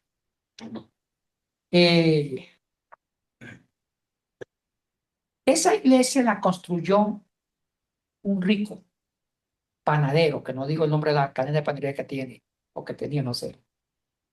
Construyó esa iglesia con lo que le sobró. Él es un millonario que tiene fincas en la costa, empresas altamente productivas con grandes utilidades al año. Él se gana millones de utilidad. Y a la iglesia, el 20% de los feligreses eran trabajadores de la panadería de él. Y ahí iba el genio del pan, el que inventaba recetas con el pan. Y una vez pidieron hablar conmigo, dijo un pastor, hable con el hermano tal para que nos aumente el sueldo. Y me impactó el caso del jefe de los panaderos, que era el genio, porque si él no existiera, él no tuviera mucha venta de pan porque él hacía el mejor pan, ¿sí me entienden? Era un genio. Mire, yo gano el sueldo básico toda una vida y ni siquiera ya llevo 15 años trabajando y siendo, consumiéndome. Y él siempre busca hacer trampa para no pagar la utilidad anual, eso lo exige, y me paga el salario básico. Y no tengo una casita ni para mí ni para mis 7 hijos. Oiga, tremendo. Y yo merezco tener una casa porque yo sí que lo he hecho rico a él. Oiga, yo lo he hecho rico a él. Hablé con el hermano. Oye, hermano, y consulté que él le pagaba a todo el mundo lo básico. Hablé con él y dije, mire, ¿por qué no le sube el sueldo a los trabajadores? Sobre todo el pelo panel. Él debe ganar 7 veces el salario básico porque es su mente brillante. ¿Sabe qué me dijo? Ya si usted está insinuando que yo soy injusto, yo soy justo. Pero me llamó la atención cómo él medía la justicia. Él dijo, yo soy justo porque pago lo que la ley me dice. Si la ley me dice que el mínimo es $300, pues pago eso. Y al pagar lo mínimo estoy dentro del concepto de justicia según la ley. Entender la forma de razonar. Pero al mismo tiempo, nadie vive con el salario básico. ¿Me entender? También, también salarios fijados por la ley pueden ser, la ley puede prestarse para expresión de opresión. Entonces, la pregunta es, si él era cristiano y se jactaba de ser justo, ¿por qué no era misericordioso? Él podía dejar de ganar $2 billones, porque él, supongamos que ganara 5 billones de utilidad anual. Pues deje de ganar 2, gane 3, pero los 2 le sube la calidad de vida a los trabajadores y se convierte en un hombre bondadoso, ¿sí me entiendes? Pero también hay ejemplos de ricos, por lo menos hay un estadounidense de Iglesia de Dios que estuvo entre los más ricos del mundo. ¿Sabe qué hizo él? Él solamente se queda con el 10% de utilidades y el 90% de las utilidades la reparte a los niños de África. Eso sí es un lindo ejemplo. ¿Sí me entiendes? Dice, ¿para qué volverme archimillonario si yo nunca voy a gastar eso? Y como no lo voy a gastar yo, entonces que lo gasten los que no tienen. Oiga, linda forma de pensar. Y con el 10% que él gana, cuando él pudo quedarse con el 90%, ¿sí? Se desprende de un 80%, es expresión de misericordia, y él se queda con un mínimo que es mucho todavía. El mínimo era mucho, pero es feliz con el mínimo, viendo que su riqueza bendice a muchos. Entonces, este reino está hablando de que en el reino de Dios tenemos que aprender a ser generosos. Más con las personas. Generosos. Oiga, miremos nuestra congregación, cuánta gente no tiene ni para el informe de su hijo. Bendigamos a ellos. ¿Sí me entiendes? ¿Cuánta gente no come? A veces es más importante dar una bequita. Oye, si no, dar una beca, un niño pobre.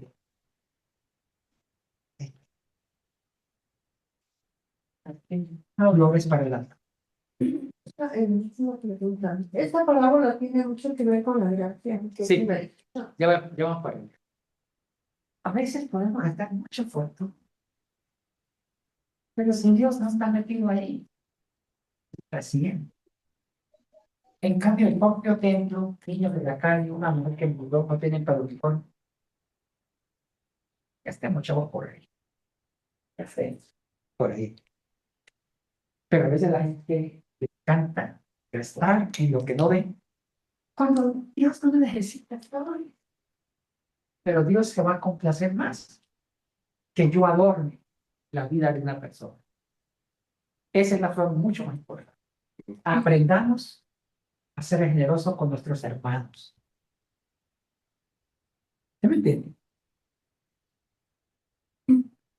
Cambio, a mí me regañan por tanto, yo soy viejo porque me están regañando.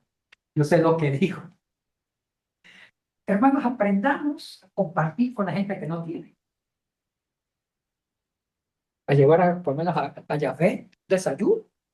No, por lo menos los estudiantes del Cemisú, y hablo en serio. Y yo no me voy a mentir. ¿Cuántos estudiantes del Cemisú vienen, sí o no? No tienen ni para la cena. Venir y llevarlos a comer a ella. ¿Sí, sí o no? Sí. Esa es la parábola, el espíritu de la parábola es ellos. Misericordiosos y buenos. Déjame ser bueno, le dice el dueño de la villa. Déjame ser bueno. Bueno, problema usted. Usted ya se ganó el denario. No trabajo. Yo con usted así de bueno, pero déjeme ser con los que no tienen. Y esa es una expresión de la salvación. La salvación es un acto de bondad de Dios, porque nosotros no merecíamos ser salvos y no merecíamos ser de la familia de Dios. Él nos hizo familia, nos dio salvación por un acto de misericordia. Sí, Maritza. Es decir, esta parábola me ha llegado bastante porque creo que yo me creía justa. Cuando yo contrato a un trabajador y va a hacer un medio tiempo de trabajo, sé que un obrero gana $25 al día. Y si me va a trabajar mediodía, he pagado. Y veo que no fui misericordiosa, generosa. Y eso es ¿Sí? como cristiana, ¿no? Pues creo que ahora voy a practicar la generosidad. ¿Sí? Oiga, si Dios fue no con nosotros generoso, ¿por qué no nosotros? Y hay otras parábolas de los deudores, que un rey tuvo misericordia con un deudor, pero él no lo tuvo con el otro. ¿Se acuerdan? Peor todavía. Ya. Otra enseñanza de la parábola. Otra enseñanza. Vamos desde el otro aspecto de los pobres. Escribo. La parábola expresa un acto de esperanza y de confianza en el dueño. La parábola es la expresión de esperanza y de confianza en el dueño. Es la expresión de esperanza y confianza en el dueño.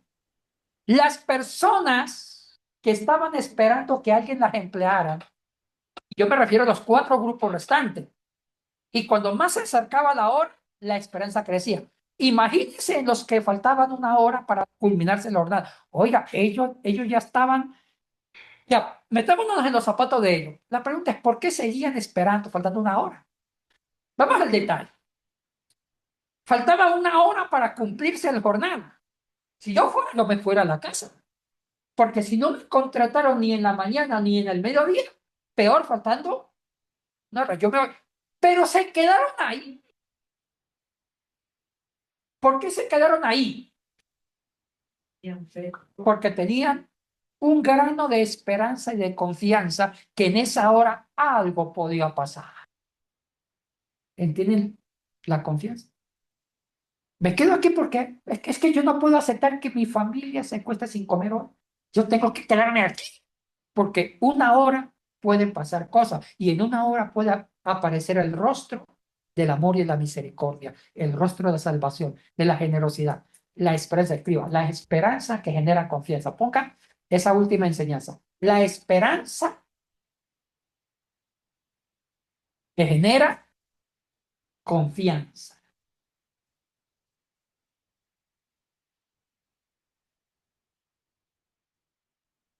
La esperanza que genera confianza. Ellos se quedaron esperando. Sorpresa, viene el dueño de la viña, los invita a trabajar. Yo creo que ellos ni tenían fuerza para preguntar cuánto nos pagan, porque ellos sabían que le darían migajas y de pronto pensaron, con esas migajas compro un dulce, con ese engaño del estómago de mis hijos. Pero aún así no perdieron la esperanza y la fe. Y Dios le compensó su esperanza, ganaron un denario. Y también puede ser que en esa hora se esforzaron más que los que trabajaron 8 horas. Oye, interesante. Puede ser que ellos, por motivo de agradecimiento, esa hora la trabajaron con ahínco, con una pasión que fue más que suficiente. Ay, hermanos, yo en la vida cristiana he visto que las personas que han tenido un testimonio impresionante, que han sido personas de bajo mundo, esas personas que vivieron miserabreza, que pasaron hambre, que fueron hasta criminales, que fueron prostitutas, que vivieron la maldad, que vivieron la pobreza extrema y ahora son cristianos, ellos son mejores cristianos y más agradecidos con Dios que los que siempre fueron justos desde pequeños, que los que nacieron en la fe. Porque ellos se dan cuenta que ahora son salvos y son diferentes y que su calidad de vida es mejor por un acto de misericordia de Dios. Y a veces son los mejores cristianos, los que arrastran una historia y viven el tiempo que le queda con una profunda devoción a Dios y una calidad de vida más que los que han nacido en cunas cristianas. Entonces, ¿qué nos enseña la parábola? Aprendamos también a ser agradecidos con Dios y con las personas porque son buenas con nosotros. Y quiero resaltar la esperanza. Hermano, mire, y no, una cosa que les quiero enseñar a de esta parábola, tengan confianza en Dios. De pronto, no sé sus testimonios, pero de pronto hablen de ustedes. O de allá de ese grupo que están ahí, están rapagando, de quiénes son. Tienen problemas grandes. De pronto, uno de ustedes tienen algunos chichones, unos chicharrones grandes que no superan. Deudas, problemas familiares. Y a veces van a la iglesia con un grano de esperanza que en el culto Dios nos sorprenda con algo. Pero una cosa sí les voy a compartir. No pierdan la esperanza y la confianza. Deje que Dios los sorprenda. Como no perdieron la confianza, esos grupos de entrar, bajadores que le faltaba 1 hora, ¿sí? Faltándole 1 hora, no se fueron a la casa. Se quedaron esperando, con la esperanza grande en la providencia divina que algo pasaría. Y sí pasó. Chicos, más allá de los momentos difíciles, no perdamos la esperanza. ¿Cuál es la diferencia entre un suicida y alguien que tiene mucho problema? Que el suicida perdió la esperanza y se mató. El otro, aunque ya raye con el suicidio, no se suicida porque todavía tiene un grano de esperanza y confianza que algo podrá cambiar su vida. Oiga, qué lindo tratar de la esperanza. Uno de los puntos fundamentales de la fe es la esperanza. ¿Ven? Amén. Ahora ustedes tómense 3 minutos y saquen otras enseñanzas de las parábolas. Escriban en 3 minutos. ¿Qué otra enseñanza?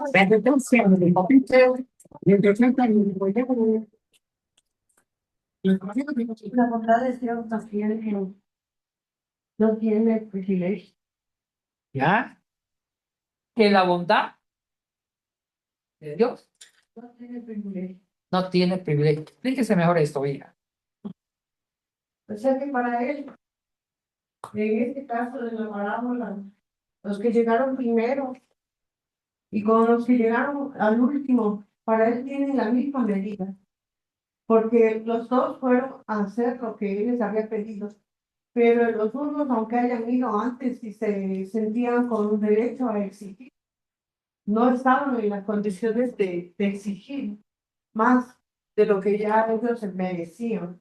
Para Dios es por gracia, bueno, lo que yo antes mencioné, por gracia, no por merecimientos ni por esfuerzos personales, sino porque Dios es bueno. Excelente. Maritza. Dios hace como Él quiere, porque Él es soberano. ¿Ya? ¿Ya? Dios es generoso y soberano. Él no se enreda ni en sus propias leyes. Pastor, primero permítame agradecerle su compartir sabiduría, impresionado, impresionado gratamente. Hay que darle gracias a Dios por eso. Yo siempre me he preguntado, en el sentido, en la búsqueda de Dios, ¿cuál es el camino correcto? ¿Por ley o por amor? Los dos caminos son viables, pero son legales, pero el uno no es viable. En su experiencia, pastor, ¿por qué esa confrontación hasta hoy día entre el legalismo y el amor y la gracia de Dios? Hay iglesias que todavía presentan este camino rabínico de la ley y hay otras que están sujetándose a lo que Jesucristo dice. Muy buena pregunta, mi hermano. Y sí, esto me da pie para una reflexión más seria. Voy a corregir una cosita cuando dije que por favor, si tenemos que escoger entre llevar flores al altar o dar de comer a un hambriento, ojo, no estoy diciendo que no lleven flores, sí, porque si no me van a regañar que este domingo no lleven flores. Me dicen, fíjense, por lo que enseñó no llevaron flor. No, no, no, lleve flores, pero escojan los actos de misericordia. ¿Sí me entienden? Los actos de misericordia. Hay gente de capilla que no tienen plata. No tienen, y para estudiar a sus hijos, porque hay gente humilde. Aprendan a detectar esas personas que están se sientan al lado de uno y aprendan a ser generosos con ellos, ¿sí? Sin dejar de hacer lo otro. ¿Quedó claro? Sin dejar de cumplir con la responsabilidad de la iglesia, de ayudar al mantenimiento del edificio, todo eso. Pero primero está lo humano, ¿sí? Lo humano. Sí, lo humano. Y eso no me lo enseñó ni Cristo. Está en la Biblia. Biblia está. Ahora bien, hay una cosa que quiero precisar que me da un coraje. Dice que Pablo estuvo en contra de las obras de la ley. De la ley. Y hay gente que dice, bueno, yo voy a pecar porque la salvación es por misericordia. Y voy a ser inmoral. Y voy no a pagar porque la obra, a pagar justo porque la salvación es por obras, sino por misericordia. Error. ¿Por qué? Hay que entender qué significa ley y obra. Resulta que habían dos tipos de leyes en el judaísmo. Las leyes rituales o ceremoniales y las leyes humanitarias. Aclaremos estos dos. Las leyes rituales o ceremoniales también se le llamaban obras de la ley. Repito, esas leyes ceremoniales o rituales también se le llamaban obras de la ley. Obras de la ley. ¿En qué consistían? La circuncisión, holocaustos, ofrenda, el mantenimiento del templo. Todo eso eran obras ceremoniales. Las flores del altar, obras ceremoniales. O rituales. Sobre las fiestas. Los judíos tenían una cantidad de leyes sobre cada fiesta. Eso eran obras ceremoniales rituales. Pero había otras leyes que eran las leyes de humanidad. Por lo menos, acuérdense, en el Antiguo Testamento sí obligaba que los judíos cumplieran con las leyes de humanitarias. Eso lo vendedor lo dice, ayudar a las viudas, a los huérfanos, no explotar a las viudas, a los huérfanos de extranjeros. Y también en Levítico 23, del 15 al 22, sobre la fiesta de Pentecostés, dice, y cuando ciegues, no ciegue todo. Deje una parte de su campo para que coman los pobres. Eso se llama leyes humanitarias. Entonces, eran dos tipos de leyes claramente visibles. Ahora, cuando Pablo dice que la salvación no es por obra, no se está refiriendo por Dios a las leyes humanitarias, sino a las leyes ceremoniales. Pero la gente, mi pueblo perece por falta de conocimiento, la gente ha metido en la misma olla toda la ley. No, siempre el Nuevo Testamento defendió la compasión y las leyes humanitarias como expresión de la misericordia. ¿Quedó claro? Sí, defendió. Ahora nosotros, por no tener conocimiento de la Biblia, decimos, Pablo se refería que la salvación no es por obras. No es por obra. Entonces no estoy obligado a ayudar a alguien que me necesite porque no es por obra. Y le voy a contestar esto, fundamental con lo que estoy diciendo, con un texto de salvación. Vayan a Mateo 25, versículo del 31 al 46. Esto hasta las 9, ¿cierto? Pues mira, ahora yo confío por obra de misericordia, porque yo vi a Yafé cargando unos bultos y yo vi un pavo por ahí, un pernil de puerco. Del 31 al 46. No lo vamos a leer porque es largo, pero síganme a mí con con la narrativa. Dice, cuando llegue el Hijo del Hombre a juzgar las naciones, ¿cierto?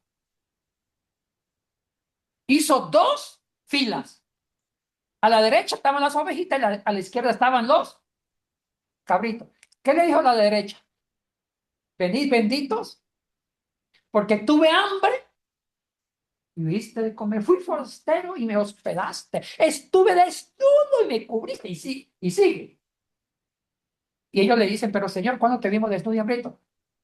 Lo que hicieron con un pequeño lo hicieron conmigo. Y vayan a la otra parte. Manda del infierno a lo de la izquierda los cabritos, porque tuve hambre y no me diste de comer. Eso está. La pregunta es que eso está en la Biblia.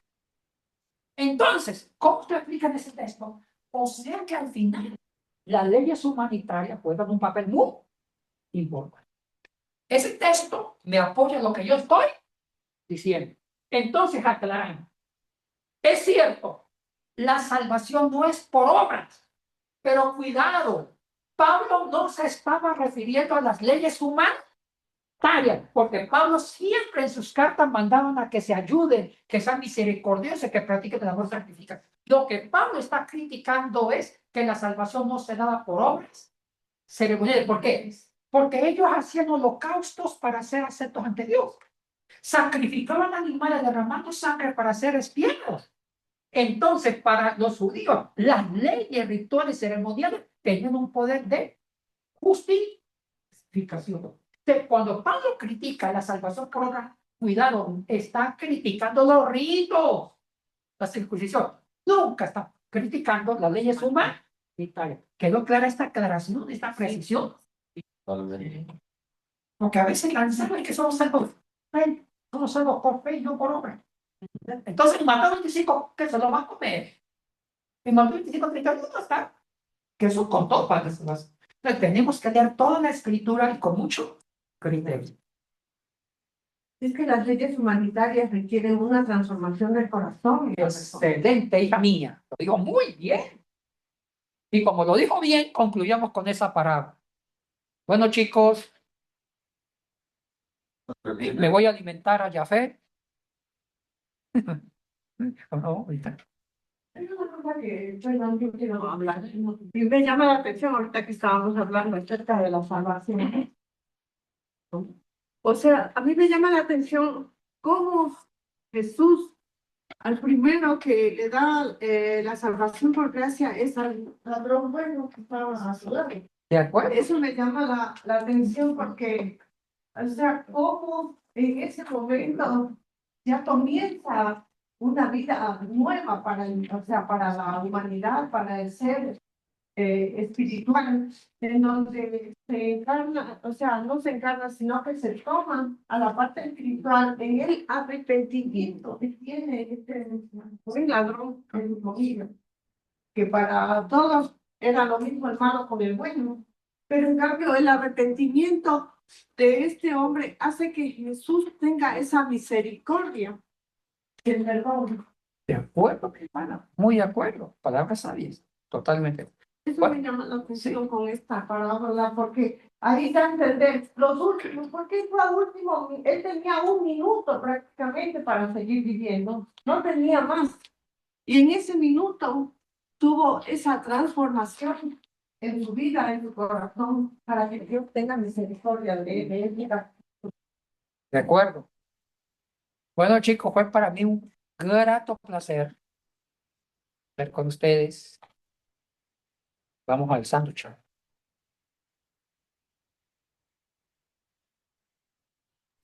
Gracias, pastor. Bendiciones. Por esta clase de hoy. Creo que ha sido muy efectiva, muy provechosa para todos. La próxima semana, nuevamente, Bendiciones, hermanos. Gracias, Pastor Yatensi. Que Dios les bendiga. la última clase, recuerden, ya está cerrando este trimestre, así que por favor no se pierdan esa clase de 7 a 9 de la mañana. Que Dios les bendiga y nos vemos entonces el próximo sábado. Vayan al cafecito por favor. Gracias.